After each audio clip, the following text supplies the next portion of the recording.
दोस्तों, कहानी की शुरुआत में हमें एक सुनसान जंगल को दिखाया जाता है जहां हम मोली नाम की एक लड़की को देखते हैं। अब ये लड़की जंगल में इसीलिए आई होती है क्योंकि वो मैप के जरिए जंगल के अंदर किसी लोकेशन को ढूंढ रही थी और कुछ समय तक जंगल के अंदर उस लोकेशन को ढूंढने के बाद वो अपने घर वापस आ जाती है। घर पर हम उसकी छोटी बहन जिल को देखते हैं। ये दोनों साथ में रहती थी और इन दोनों बहनों के अलावा इस दुनिया में इनका और कोई नहीं है। आज के दिन जब मोली नाइट शिफ्ट करने के लिए जा रही होती है तब वो अपनी कार ना ले जा करके अपनी बहन जिल की कार को लेकर जाती है क्योंकि उसकी कार में कुछ खराबी थी, जिस वजह से वो अपनी कार नहीं लेके जाती। और वैसे भी रात को जिल को कहीं जाना नहीं था क्योंकि अगले दिन उसका एग्जाम था और उसे पढ़ाई जो करनी थी। इसके बाद हमें मालूम चलता है कि मोली एक रेस्टोरेंट में काम करती है। काम के दौरान आधी रात को वो अपनी बहन जिल को कॉल करती है। जिल सोई नहीं थी क्योंकि वह पढ़ाई कर रही थी। बहन से बात करने के दौरान जिल का बॉयफ्रेंड उसके पास कॉल करता है, जिसके बाद वो कॉल कट करके अपने बॉयफ्रेंड से बात करने लगती है। एंड बात हो जाने के बाद वो अपने परिवार की तस्वीर देखते हुए सो जाती है। इधर मोली जब काम कर रही थी तब एक कस्टमर उसे टिप दे करके जाता है, जिसके बारे में मोली जा करके अपनी दोस्त को बताती है। तब उसकी दोस्त कहती है, इसमें कौन सी बड़ी बात है, वो कस्टमर यहाँ पर रोज आता है और उसने मुझे भी टिप दिया है। अब काम खत्म हो जाने के बाद सुबह होते होते मोली घर आ जाती है। घर आने के बाद वो अपनी बहन जिल को पुकारने लगती है, लेकिन उसे जिल कहीं नहीं दिखाई देती। हालांकि खिड़की दरवाजे सब बंद थे, लेकिन जिल आखिर कहाँ गायब हो गई इसका मोली को कोई अंदाजा नहीं था। जिल की किताब भी टेबल पर रखी हुई थी और उसने अपने कपड़े भी चेंज नहीं किए थे।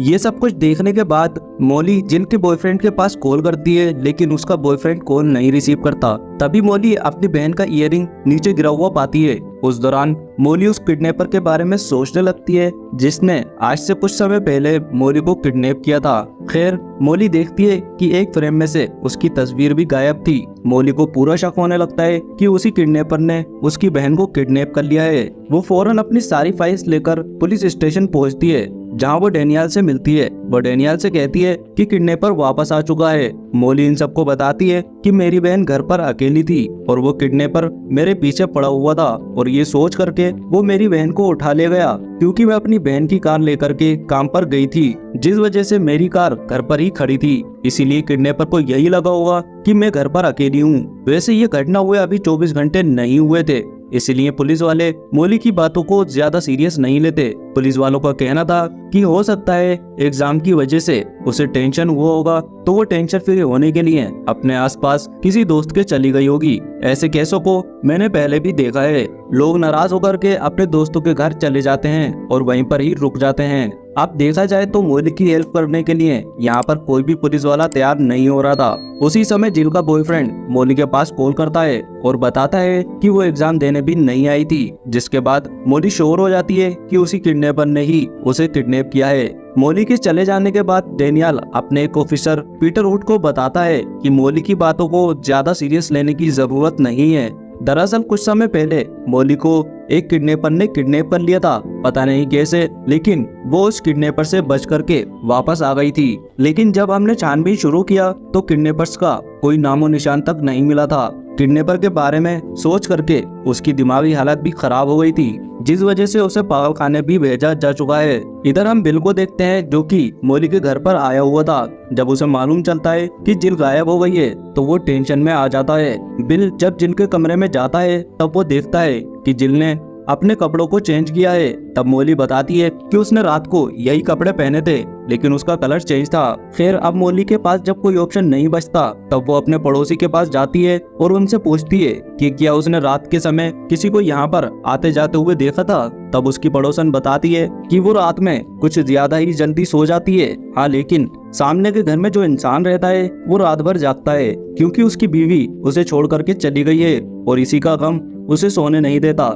अब मोली सामने के घर में जो इंसान था उसके पास जाती है और उससे झूठ बोलते हुए कहती है कि रात के समय में मेरी दादी की कार चोरी हो गई। क्या तुमने रात के समय यहाँ पर किसी को आते जाते हुए देखा? अगर तुम मुझे उस चोर के बारे में नहीं बताओगे तो हो सकता है वो दोबारा चोरी करने आए और इस बार वो तुम्हारा भी सामान चुरा सकता है। इसके बाद वो इंसान कहता है कि रात के समय उसने एक कार की आवाज तो सुनी थी। रात के लगभग 2 बज रहे थे और वो कार तुम्हारे घर के सामने आकर खड़ी हुई थी। वो कार ब्लू कलर की थी और उस पर लिखा हुआ था 24 आवर सर्विस। अब घर पर जाने के बाद मोली ऐसी कारों को चेक करने लगती है जो 24 आवर सर्विस देने का काम करती हैं। मौली को जैसे ही कार सर्विस के बारे में मालूम चलता है तो वो सीधा वहाँ पर पहुँच जाती है और वहाँ पर वो हेनरी से मिलती है, जिनसे वो कार के बारे में पूछने लगती है। जिसके बाद हेनरी बताता है कि रात के समय में मेरी कोई भी कार डिलीवर करने के लिए नहीं गई थी। तब मौली बताती है कि मैंने आपकी कंपनी की ही कार अपने घर के बाहर देखी थी और ये चोरी का मामला है,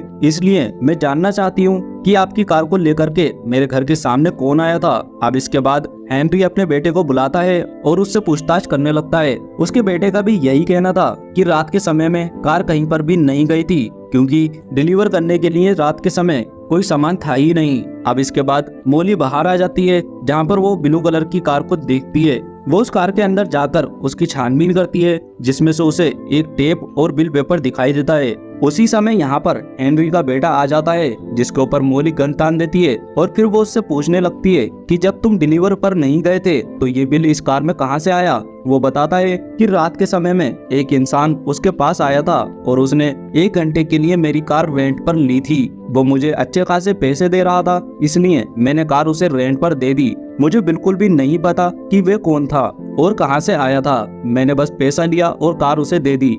मौली ये जानकारी लेने के बाद यहाँ से निकल जाती है, लेकिन अब पुलिस वालों के पास ये खबर आ जाती है कि मौली के पास एक गन है और उसने एक दुकानदार को गन दिखा करके उसे धमकी भी दी है। जिसके बाद डेनियल मौली के पास कॉल करता है और उससे कहता है कि देखो, तुम ऐसा कोई काम मत करना जिसकी वजह से तुम्हें दोबारा पागल खाने में जाना पड़ जाए।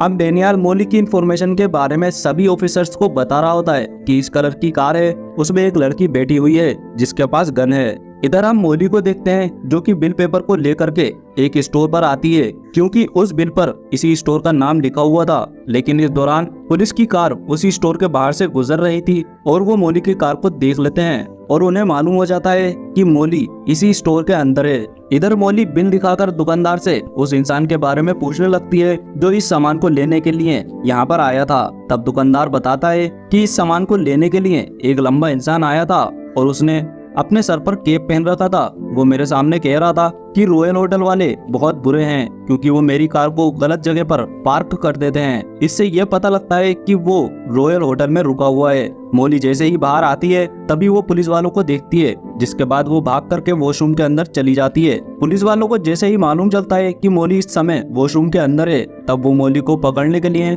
वॉशरूम के दरवाजे को तोड़ देते हैं। लेकिन मौली तो खिड़की को तोड़ करके वहाँ से बाहर निकल गई थी और यहाँ से भाग जाती है।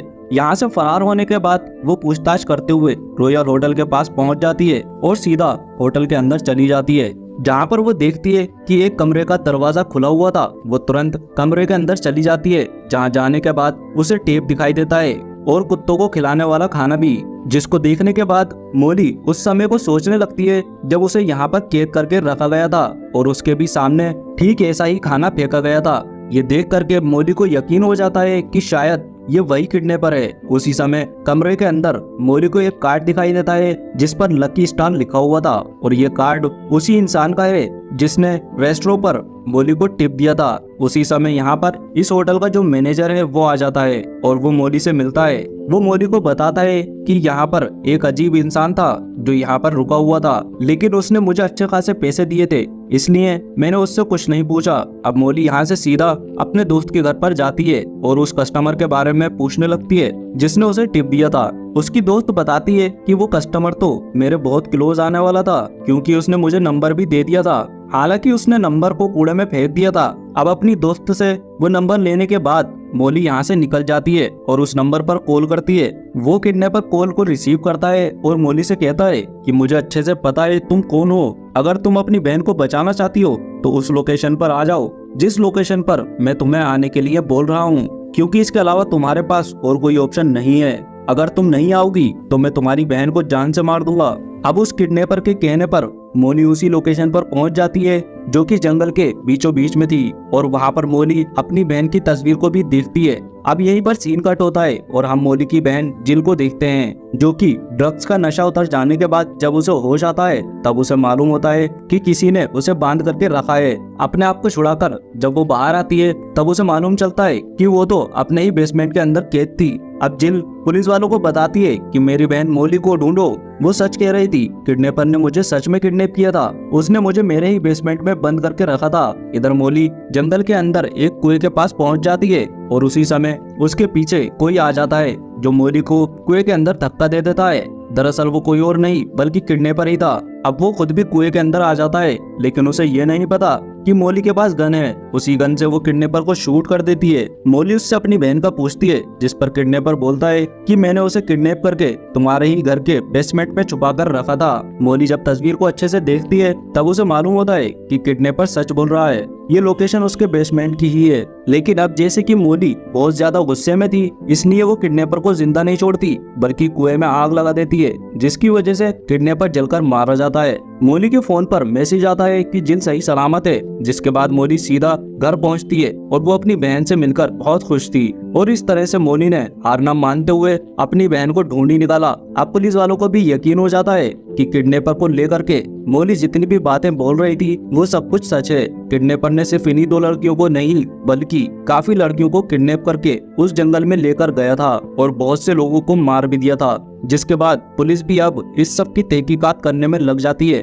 और दोस्तों, इसी के साथ ये मूवी यहीं पर खत्म हो जाती है। तो दोस्तों, वीडियो पसंद आई हो तो एक लाइक और कमेंट जरूर करें। मैं मिलता हूँ आपसे नेक्स्ट वीडियो।